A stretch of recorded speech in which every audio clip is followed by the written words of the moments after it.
శ్రీమహాగణాధిపతయే నమః. ఓం గురుభ్యో నమః. ఓం శ్రీమాత్రే నమః. అరుణాం కరుణాతరంగితాక్షీం ధృతపాశాంకుశపుష్పబాణచాపాం అనిమాదిభిరావృతాం మయూకైః అహమిత్యేవ విభావయే భవానీం. శ్రీమాత్రే నమః. ప్రేక్షకులకి ఆ లలితాంబిక అమ్మవారి యొక్క అనుగ్రహం పరిపూర్ణంగా కలగాలని మనస్ఫూర్తిగా కోరుకుంటూ మనం ఈరోజు ఇప్పుడు చూడండి, బయట రకరకాల పరిస్థితులు ఉన్నాయి. అంటే ఈ అగ్ని ప్రమాదాలు కానివ్వండి, ఇవన్నీ అసలు ఈ పరిస్థితులు ఎందుకున్నాయి? ప్రతి లగ్నం తెలియని వారు రాశివారు లలిత అమ్మవారి యొక్క ఆరాధనలో ఈ కార్తీక మాసంలో ఎటువంటి పదార్థంతో అమ్మవారిని ఆరాధించినట్లయితే, అంటే కుంకుమతోన, గరికతోన, ఇట్లా రకరకాలు ఉంటాయి, ఏ దేవత ఆరాధన చేసుకుంటే మంచిది అనేటువంటి విషయాలు మనం ఇప్పుడు తెలుసుకుందాం. అయితే ఈ యొక్క అంశాలు చెప్తుంది నేనైనప్పటికీ కూడా చెప్పిస్తుంది సాక్షాత్ లలిత అమ్మవారిగా తెలుసుకుందాం. మేష లగ్నము లేదా మేషరాశి, మేషం వారికి కనుక చూసుకున్నట్లయితే ప్రధానంగా ఇప్పుడు ఇక్కడ సప్తమ స్థానంలో రవి కుజుడు ఉన్నారండి. అంటే రవి నీచబడి కుజుడితో కలిసి ఉన్నాడు.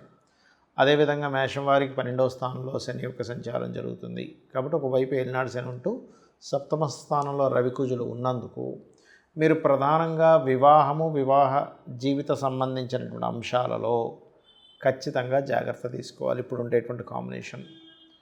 అయితే దీనికి పర్టికులర్గా అసలు పరిహారం ఏమిటి?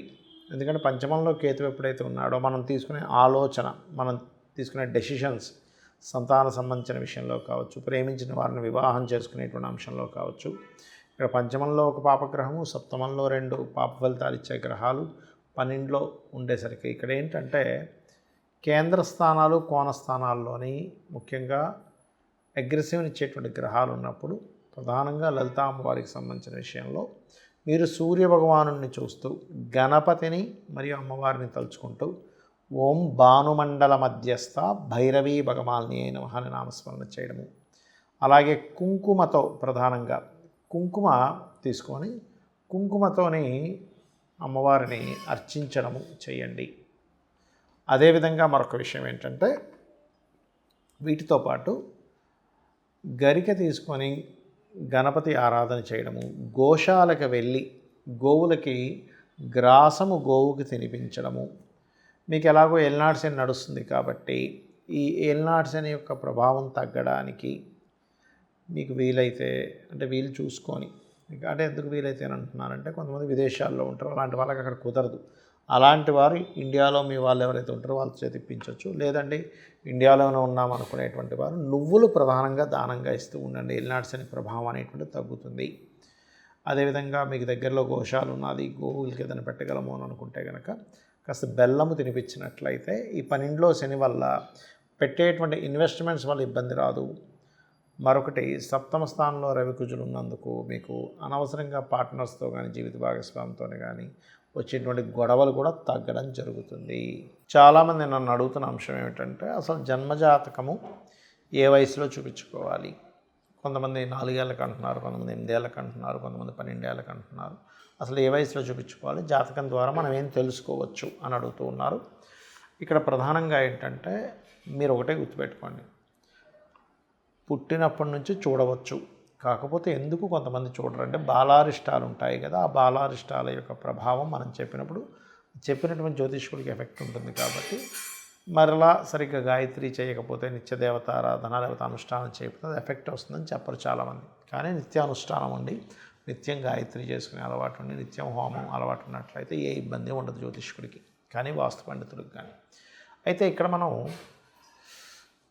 ఈ పుట్టినప్పటి నుంచి అసలు ఏం చూసుకోవాలి, పుట్టిన జాతకుడు జీవుడిది ఏం చూసుకోవాలంటే, చిన్నపిల్లలు చెప్పలేరు, వాళ్ళకు ఉండే హెల్త్ ఇష్యూస్, ఏడుస్తూ ఉంటారు, కడుపు నొప్పి వస్తూ ఉంటుంది. డాక్టర్ గారు కూడా వాళ్ళకి చెప్తేనే కదా ఎన్నెన్నో చేయాలి. అలాంటప్పుడు వాళ్ళకి కనుక పుట్టుకతోనే హెల్త్ ఇష్యూ టైం నడుస్తున్నప్పుడు ఏ గ్రహాలైతే ఆ హెల్త్ రిలేటెడ్ ఇష్యూస్ ఇస్తున్నాయో ఆ గ్రహాలకి దానం చేయడం ద్వారా కూడా వాళ్ళకి లోపల బాధపడుతూ వాళ్ళు చెప్పుకోలేక ఏడుస్తున్నటువంటిది. లేదా కొన్నిసార్లు ఏమవుతుందంటే చిన్నపిల్లలకి గాలి ధూళి తొందరగా తగులుతూ ఉంటుంది. అందుకే మన వాళ్ళు ఏం చేస్తారు, ఇంటికి లోపలికి వచ్చే ముందు కాలు కడుక్కొని రండి చిన్నపిల్లలు ఉన్నప్పుడు. లేకపోతే బయట మనకి తెలంగాణ సైడ్ అయితే ఒక చీపురు లాంటిది కానీ, ఒక ఎనప రాడ్ లాంటిది కానీ అడ్డం పెడతారు.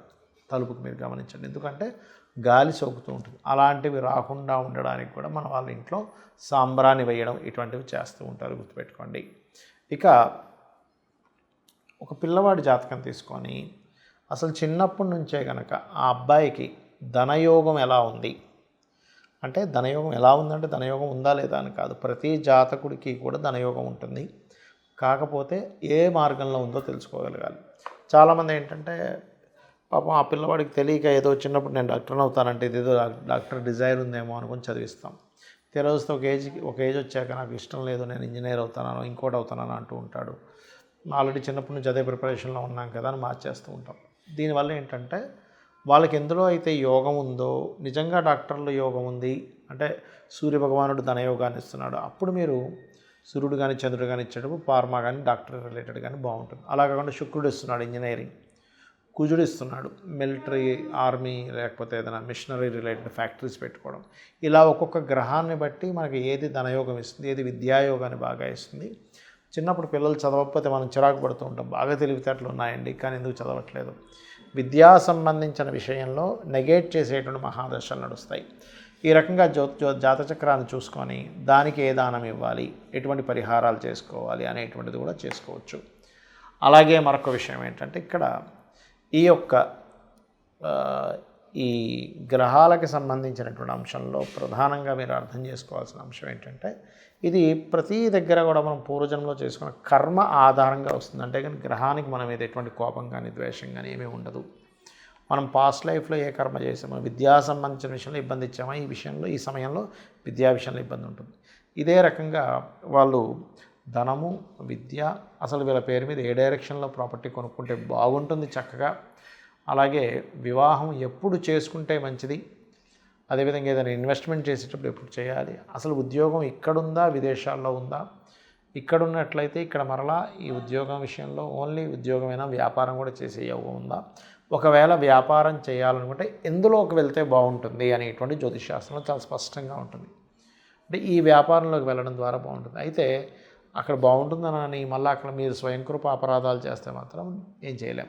ఎలా అంటే ఇప్పుడు ఒక వ్యక్తి డాక్టర్ గారి దగ్గరికి వెళ్ళి మెడిసిన్ తీసుకుంటున్నాడు, కానీ ఆ మెడిసిన్ తీసుకుంటున్న సమయంలో అతను తినకూడని వస్తువులు తినడము, చేయకూడని పనులు చేసినప్పుడు ఏమవుతుంది, పథ్యము అంటాం మనకి మెడికల్లో.